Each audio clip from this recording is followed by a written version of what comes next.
Hindi cinema के स्वर्णिम युग में मोहम्मद रफ़ी एक ऐसे गायक थे जिनकी आवाज़ हर दिल की धड़कन बन गई। उनकी आवाज़ में ऐसा जादू था जो सीधे दिल को छू जाता था।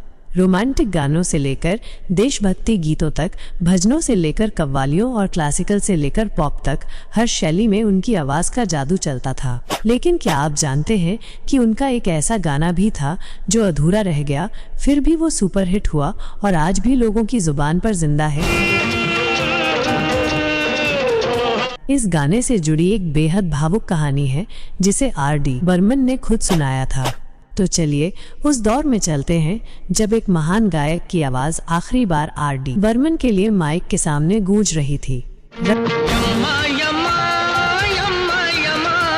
रफ़ी साहब और उनकी अनमोल आवाज़।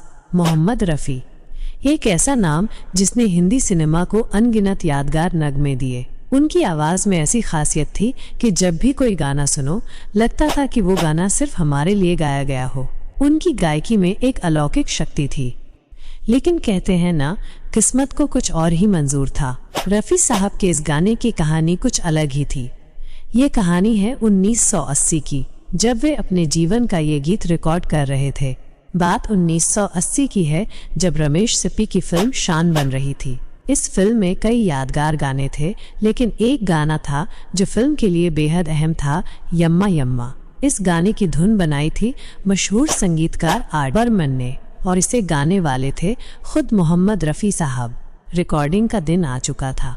स्टूडियो में हलचल थी। बर्मन अपनी टीम के साथ मौजूद थे, लेकिन उस दिन रफ़ी साहब की तबीयत कुछ ठीक नहीं थी। उनका गला खराब था। रफ़ी साहब ने बर्मनदा से कहा, कोई बात नहीं, आज गाने की शूटिंग ज़रूरी है तो इसे गा देते हैं। बाद में डबिंग के दौरान इसे और बेहतर कर लेंगे, चिंता मत करो। यह चटपटाते हुए बर्मनदा भी मुस्कुरा दिए। रफ़ी साहब की यही खूबी थी, हमेशा सकारात्मक और सबका ख्याल रखने वाले। गाना रिकॉर्ड हुआ।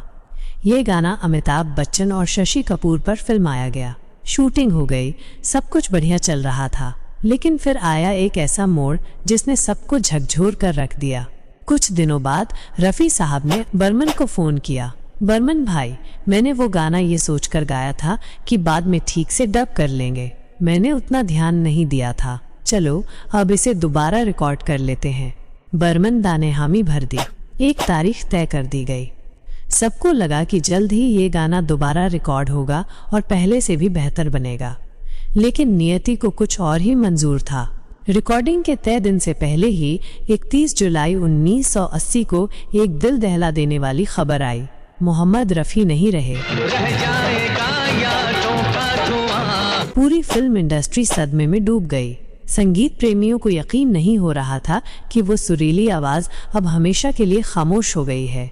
बर्मन के पास अब कोई चारा नहीं था। वो गाना जो अधूरा था उसे वैसे ही रिलीज करना पड़ा। ये वही गाना था।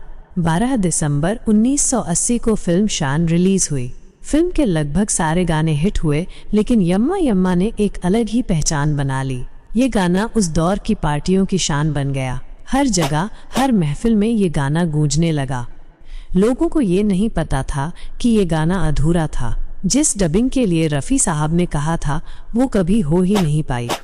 लेकिन उनकी आवाज़ का जादू ऐसा था कि वो अधूरा गाना भी सुपरहिट हो गया। आज 44 साल हो चुके हैं, लेकिन मोहम्मद रफ़ी की आवाज़ की मिठास, उनकी गायकी की मासूमियत और उनके गीतों की गूंज अब भी कायम है। यम्मा यम्मा एक ऐसा गीत बन गया जो हमें ये याद दिलाता है कि कलाकार चले जाते हैं, लेकिन उनका संगीत अमर रहता है। रफ़ी साहब चले गए, लेकिन उनकी आवाज़ हमेशा हमारे दिलों में रहेगी, क्योंकि सच्चे कलाकार कभी मरते नहीं। दोस्तों, अगर आपको ये कहानी पसंद आई हो तो इसे अपने दोस्तों के साथ शेयर ज़रूर करें और हमारे चैनल को सब्सक्राइब करें ताकि हम आपको ऐसी ही और भी अनसुनी कहानियाँ सुना सकें।